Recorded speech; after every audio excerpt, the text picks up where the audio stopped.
जय श्री राधे कृष्ण मित्रों।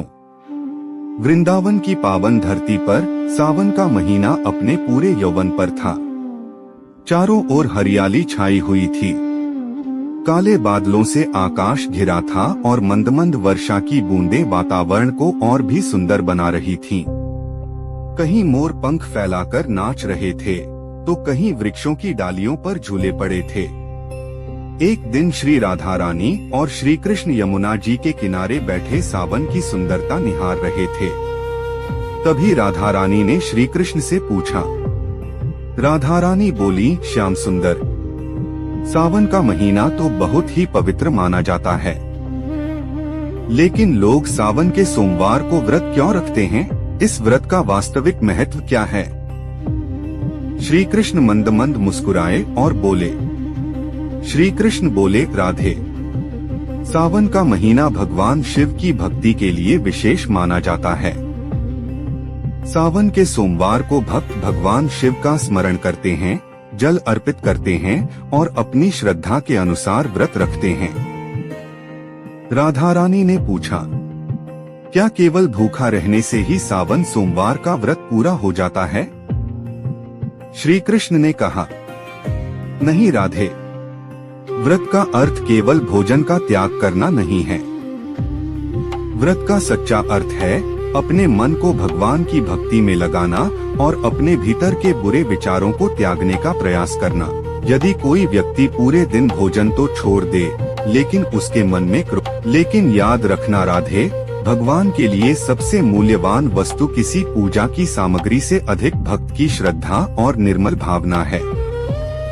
इतना कहकर श्री कृष्ण ने यमुना की ओर देखा। बारिश की बूंदें यमुना के जल पर पड़ रही थीं। श्री कृष्ण बोले, राधे, सावन सोमवार हमें यह भी सिखाता है कि जैसे वर्षा धरती की धूल को धो देती है, वैसे ही भक्ति मन की अशांति को धो सकती है। इस दिन भक्त अपने मन में भगवान शिव का ध्यान करता है, महामृत्युंजय मंत्र या ओम नमः शिवाय का जाप करता है और अपने जीवन में शांति, संयम तथा सद्भाव की प्रार्थना करता है। राधा रानी ने पूछा, और जो व्यक्ति किसी कारण से व्रत नहीं रख सकता, क्या उसकी भक्ति स्वीकार नहीं होगी? श्री कृष्ण मुस्कुराकर बोले, ऐसा नहीं है राधे, भक्ति में दिखावा नहीं, भावना देखी जाती है। जो व्यक्ति स्वास्थ्य, आयु या किसी अन्य कारण से उपवास नहीं कर सकता, वह अपनी श्रद्धा के अनुसार भगवान शिव का स्मरण कर सकता है, पूजा कर सकता है, मंत्र जाप कर सकता है और जरूरतमंद व्यक्ति की सहायता कर सकता है। क्योंकि भगवान को प्रसन्न करने का सबसे सुंदर मार्ग है सच्ची श्रद्धा और अच्छे कर्म। तभी दूर मंदिरक भी से घंटियों की मधुर आवाज सुनाई देने लगी। राधा रानी ने हाथ जोड़कर कहा, श्याम सुंदर, तो क्या सावन सोमवार का व्रत केवल भगवान शिव से अपनी इच्छा पूरी करवाने के लिए नहीं होना चाहिए? श्री कृष्ण बोले, बिल्कुल राधे, भक्ति केवल मांगने का नाम नहीं है। भक्ति तो भगवान के प्रति प्रेम, विश्वास और समर्पण का नाम है।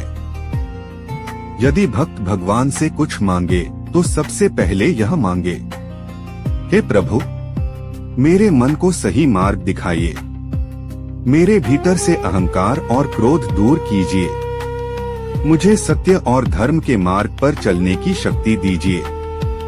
जब मनुष्य का मन बदलता है, तब उसका जीवन भी बदलने लगता है। राधा रानी ने मुस्कुराकर कहा, अब मैं समझ गई, सावन सोमवार का सबसे बड़ा संदेश क्या है। श्री कृष्ण ने कहा, हाँ राधे, सावन सोमवार हमें सिखाता है कि जीवन में चाहे कितनी भी कठिनाइयां आए, हमें विश्वास और भक्ति का मार्ग नहीं छोड़ना चाहिए। भगवान शिव त्याग, तपस्या और करुणा के प्रतीक माने जाते हैं। इसलिए इस पावन अवसर पर हमें भी अपने भीतर से किसी एक बुरी आदत या नकारात्मक विचार को त्यागने का संकल्प लेना चाहिए। किसी भूखे को भोजन कराना, किसी दुखी व्यक्ति की सहायता करना, माता पिता का सम्मान करना और किसी के मन को दुख न पहुंचाना भी भक्ति का सुंदर रूप है। धीरे धीरे शाम होने लगी, आकाश में बादल छंटने लगे और सूर्य की सुनहरी किरणें यमुना के जल पर पड़ने लगी। राधा रानी ने भगवान शिव की ओर हाथ जोड़कर प्रार्थना की, हे भोलेनाथ, हमारे मन में भक्ति, प्रेम और करुणा बनाए रखना। हमारे जीवन से अहंकार और नकारात्मकता दूर करना और हमें सत्य के मार्ग पर चलने की शक्ति देना।